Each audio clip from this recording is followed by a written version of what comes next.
सुबह हो चुकी थी, लेकिन रेगिस्तान की रेत पर अभी भी रात का डर बिखरा हुआ था। हाशिम उसी जगह बैठा था, आंखें सूजी हुईं, हाथ कांप रहे थे और सामने रेत पर पड़े थे डाकुओं के टूटे हथियार, खून के निशान, और वो जगह जहां बूढ़ा आदमी रेत में समा गया था। हाशिम धीरे धीरे पीछे हटने लगा। नहीं, ये सपना है। उसने अपने सिर से ताज उतारने की कोशिश की, लेकिन जैसे ही उसने ताज को छुआ, उसके हाथ में जलन होने लगी। ताज उसके सिर से हट ही नहीं रहा था, जैसे वो उसकी खाल का हिस्सा बन चुका हो। तभी वही भारी आवाज गूंजी, अब तू मेरा है। हाशिम डर गया। तू चाहता क्या है? कुछ सेकंड खामोशी रही, फिर आवाज धीरे से हंसी, सिर्फ तेरा शरीर मेरा है। हाशिम की सांस रुक गई। कौन है तू? मैं वो हूं जिससे मौत भी डरती थी। अचानक हाशिम के सामने हवा में धुआं बनने लगा। धीरे धीरे एक चेहरा दिखाई दिया, लाल आंखें, जला हुआ चेहरा, लंबे काले बाल और सिर पर वही शैतानी ताज। वो मुस्कुराया। जो दिख रहा था असल में वो था सुल्तान जुल्फिकार। हाशिम पीछे गिर पड़ा। नहीं, दूर रहो मुझसे। जुल्फिकार हंसने लगा। डर मत, मैंने तुझे चुना है। क्यों? क्योंकि तेरे अंदर अंधेरा है। हाशिम चिल्लाया। मैं शैतान नहीं हूं। अचानक जुल्फिकार की आंखें चमक उठीं और अगले ही पल हाशिम के सामने उसके बचपन की तस्वीरें आने लगीं। उसका भूखा परिवार, लोगों का अपमान, उसके पिता की मौत, गांव वालों का हंसना। गरीब का बेटा कभी कुछ नहीं बन सकता। तेरी औकात धूल से ज्यादा नहीं। जुल्फिकार फुसफुसाया। देखा, इस दुनिया ने तुझे क्या दिया? हाशिम की आंखों में आंसू आ गए। जुल्फिकार धीरे धीरे उसके करीब आया। मैं तुझे ताकत दूंगा, ऐसी ताकत कि पूरी दुनिया तेरे सामने झुकेगी। हाशिम चुप रहा। दिल के अंदर कहीं उसे वो ताकत चाहिए थी, लेकिन उसे डर भी लग रहा था। तभी दूर से घोड़ों की आवाज आई। कुछ सैनिक रेगिस्तान की तरफ आ रहे थे। हाशिम घबरा गया। मुझे जाना होगा। जुल्फिकार मुस्कुराया। जा, लेकिन याद रखना, अब तू कभी अकेला नहीं होगा। और वो धुएं में गायब हो गया। हाशिम जल्दी जल्दी रेगिस्तान से निकलने लगा। कुछ घंटों बाद वो अपने गांव दारुक पहुंचा, लेकिन गांव में अजीब सन्नाटा था। कोई बाहर नहीं था। दरवाजे बंद, खिड़कियां बंद, जैसे सब किसी डर से छुपे हों। हाशिम धीरे धीरे अपनी झोपड़ी की तरफ बढ़ा।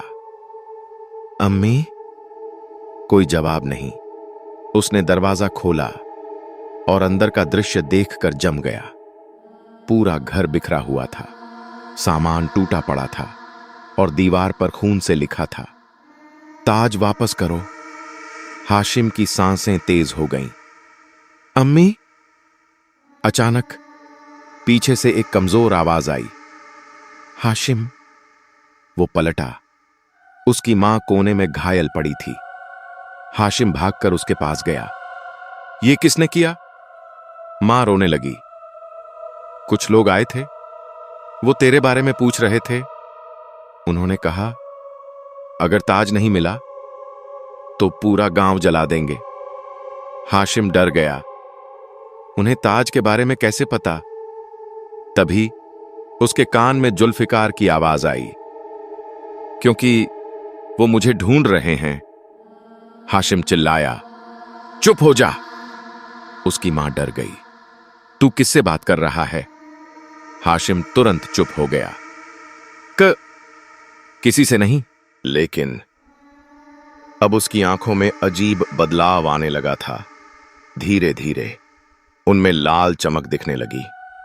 उसी रात पूरा गांव अंधेरे में डूबा हुआ था। हाशिम सो नहीं पा रहा था। हर बार आंख बंद करता, उसे वही खून से भरा सिंहासन दिखाई देता। अचानक उसे बाहर किसी के रोने की आवाज सुनाई दी। एक बच्चा। हाशिम धीरे धीरे बाहर निकला। पूरा गांव खाली था, लेकिन गली के बीच एक छोटा बच्चा खड़ा रो रहा था। मेरी मदद करो। हाशिम उसके पास गया। क्या हुआ? बच्चे ने धीरे धीरे सिर उठाया और हाशिम डर से पीछे हट गया। उस बच्चे की आंखें पूरी काली थीं और उसके चेहरे पर डरावनी मुस्कान थी। वो आ रहा है। अचानक पूरा गांव कांपने लगा। हवा तेज हो गई और आसमान काला पड़ गया। गांव वाले डरकर घरों से बाहर निकल आए। तभी गांव के बीचों बीच रेत फटने लगी। धीरे धीरे उसके अंदर से काले कपड़ों में कुछ लोग बाहर आने लगे। उनके चेहरों पर लोहे के मुखौटे थे और हाथों में तलवारें। गांव वाले चीखने लगे। रेत के सवार। उनका सरदार आगे बढ़ा। उसकी आवाज भारी थी। शैतानी ताज हमें सौंप दो। हाशिम पीछे हटने लगा। मेरे पास कुछ नहीं है। सरदार हंसा। झूठ। उसने तलवार निकाली और सीधे हाशिम की मां के गले पर रख दी। ताज दे दे, वरना तेरी मां मर जाएगी। हाशिम कांपने लगा। उसके कान में जुल्फिकार फुसफुसाया।